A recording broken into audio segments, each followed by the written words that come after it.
There's a place on our planet we've barely begun to understand. A realm so vast it covers more than half the Earth's surface, yet remains more mysterious than the surface of Mars. The deep ocean. Descend just a few hundred meters, and the rules of life as we know them start to break. Go deeper still. Past a kilometer, past 2, past 3, and you enter a world that seems impossible. Crushing pressure that would collapse a submarine like a tin can. Temperatures hovering just above freezing. Darkness so complete that the concept of sight becomes almost meaningless. And yet, life doesn't just exist here, it thrives.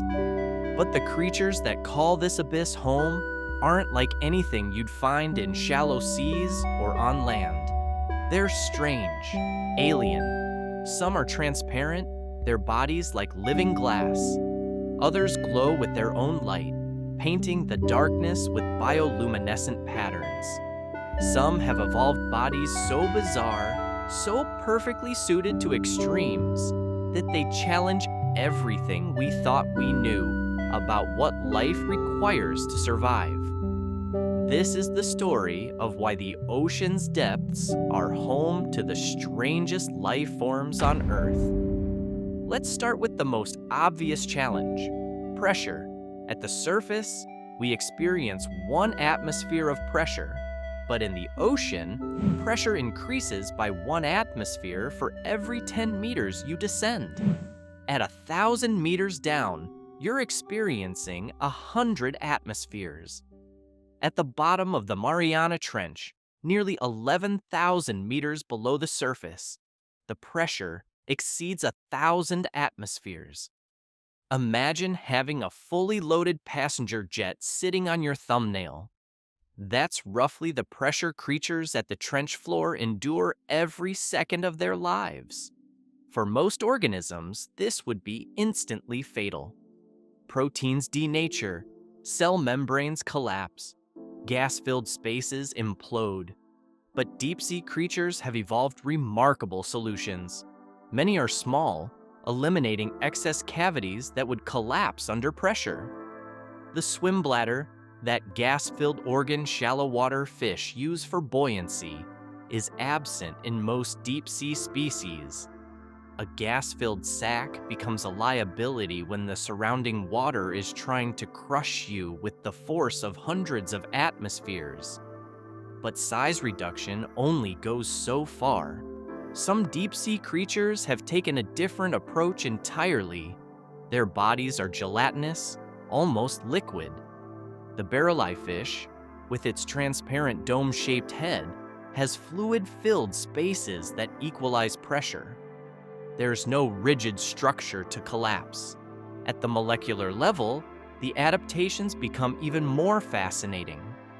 Deep-sea organisms produce specialized molecules called piezolites that stabilize proteins and cell membranes under extreme pressure. One of the most important is trimethylamine oxide, or TMAO. This small molecule acts like molecular armor, surrounding proteins and keeping them functional even when the outside pressure is trying to squeeze them into uselessness. Scientists have found that the deeper a fish lives, the more TMAO it produces. It's a direct correlation. Depth equals pressure equals more molecular protection. And pressure affects everything. Enzyme function, metabolic rates, even the way DNA replicates. Deep-sea creatures have evolved pressure-adapted enzymes that work best under conditions that would shut down the biochemistry of shallow water species.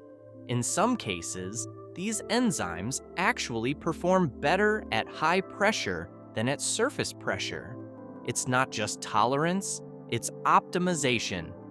Evolution hasn't just allowed these creatures to survive pressure, it's made them dependent on it. Bring a deep-sea fish to the surface too quickly, and it can literally fall apart.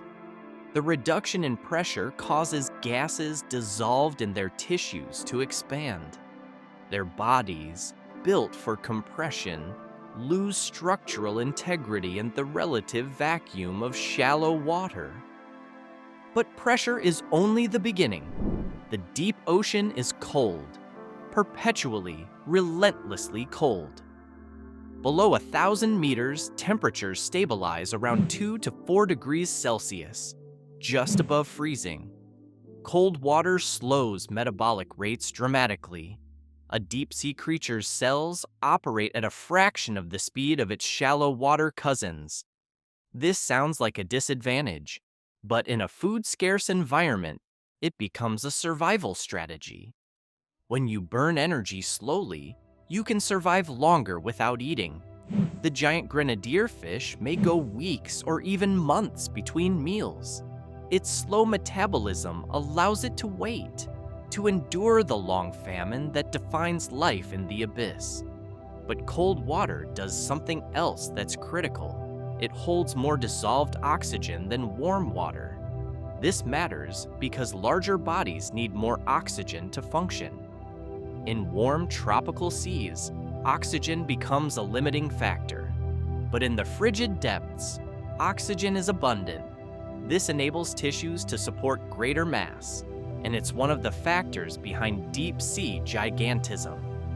Giant isopods the size of puppies, amphipods that grow to 30 centimeters, the colossal squid with eyes the size of basketballs. The cold is part of the equation. Then there's the darkness. Below 1,000 meters, sunlight is gone entirely. No dawn, no dusk, just endless, absolute night. Many species have lost their eyes entirely. Why maintain complex visual systems when there's nothing to see? But others have taken the opposite approach.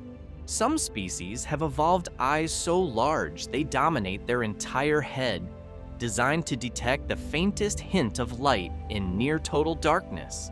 A single photon, a distant glow. And in the absence of sunlight, many creatures have learned to make their own light. Bioluminescence.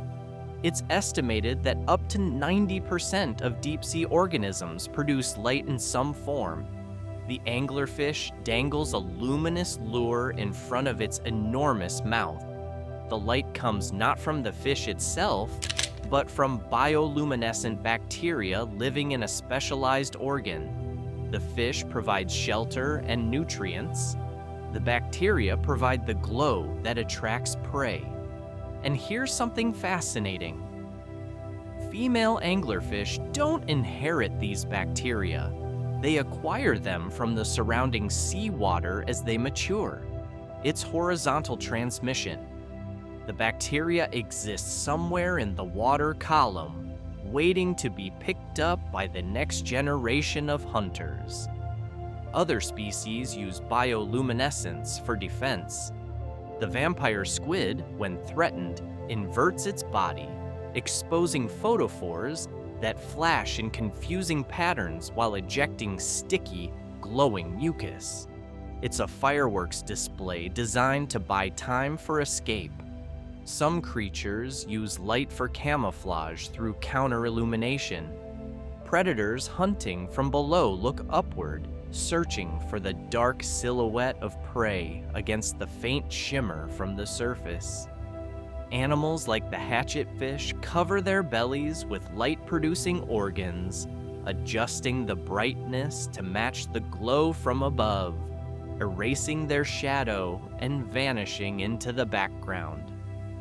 Then there's the dragonfish, which produces red light, a wavelength that doesn't penetrate to depth. To most eyes in the deep sea, red light is completely invisible. So the dragonfish has essentially invented a private spotlight. It illuminates prey without giving itself away. But this only works because the dragonfish also evolved eyes that can detect its own red light. It's both the transmitter and the only receiver. All this adaptation to darkness, pressure, and cold is driven by one fundamental challenge: food. The deep ocean is a desert. In the sunlit surface waters, photosynthesis drives life. But below 1,000 meters, photosynthesis stops. The deep relies entirely on scraps from above.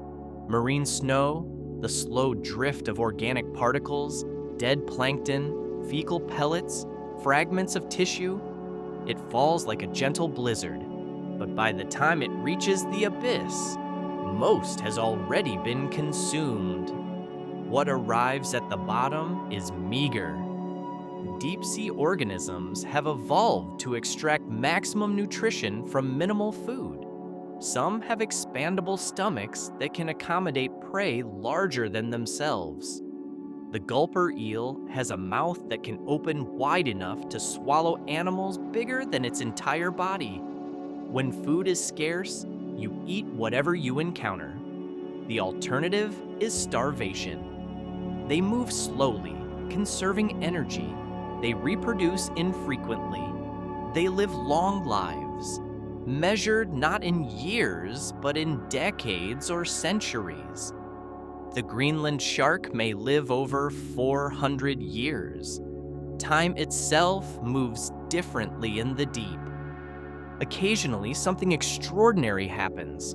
A whale dies and sinks. Its massive carcass settles on the seafloor. An oasis in the desert that can sustain entire ecosystems for decades. Within hours, scavengers gather.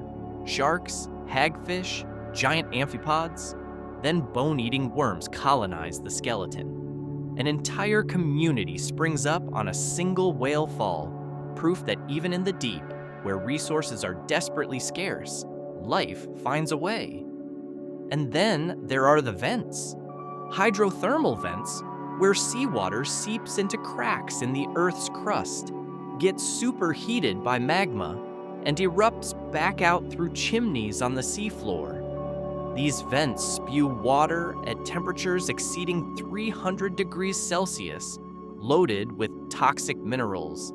It should be a death zone. Instead, it's a garden of life. The discovery of hydrothermal vent ecosystems in 1977 was revolutionary. Scientists found giant tube worms over 2 meters long, clusters of crabs and shrimp, all thriving in conditions that seemed incompatible with life. The answer is chemosynthesis. Instead of using sunlight to create energy, bacteria at hydrothermal vents use chemical energy from the minerals in the vent fluids. They oxidize hydrogen sulfide, extracting electrons and using that energy to convert carbon dioxide into organic molecules. It's life powered by chemistry instead of light. The giant tube worms have no mouth, no digestive system. They survive entirely on bacteria living inside specialized tissue. The worm provides the bacteria with hydrogen, sulfide, and oxygen. The bacteria provide all the nutrition. It's a partnership so complete that neither can survive without the other. This discovery fundamentally changed our understanding of life. For the first time, scientists realized that ecosystems could exist independent of sunlight. Life didn't require photosynthesis. It just required energy in some form. And if that's true on Earth, it might be true elsewhere. Icy moons like Europa and Enceladus hide subsurface oceans warmed by internal heat, possibly with their own vents. The possibility of life in those alien seas became suddenly plausible because of what we learned in the deep ocean. The strangest life forms in the deep didn't evolve in isolation. They evolved in response to specific, extreme challenges. Pressure required molecular armor and gelatinous bodies. Cold required slow metabolisms and oxygen-rich blood. Darkness required bioluminescence, enhanced senses, or the abandonment of sight altogether. Food scarcity required efficiency, patience, and opportunism. Every bizarre feature, every alien adaptation is a solution to a problem.